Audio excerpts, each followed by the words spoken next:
My name is Brandon Schott, and I'll be teaching the Catholic view of salvation history this coming fall. I've been teaching theology at Shanley High School for the last 5 years now.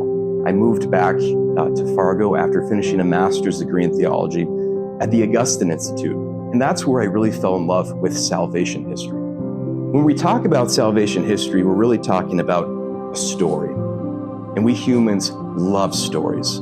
We can't help but see our lives as one part of a great story, some overarching narrative that explains the universe and our experience in it. What this course is going to look at is the great story that's presented by the Catholic faith.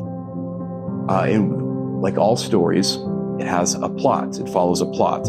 And this plot is defined by God's relentless attempt to bring mankind into union with Him, to raise men and women into His own family.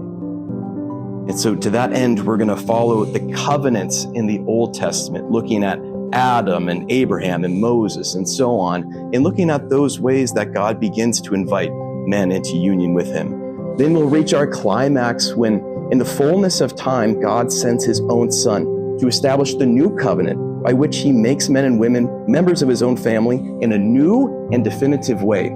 But the story doesn't end there, because God wants to invite the whole world into this new covenant.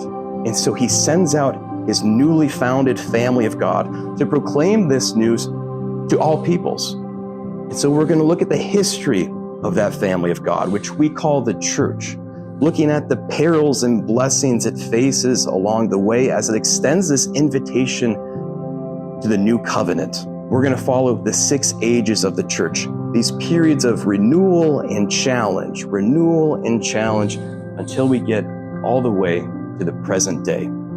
I invite you to join us as we engage this epic story.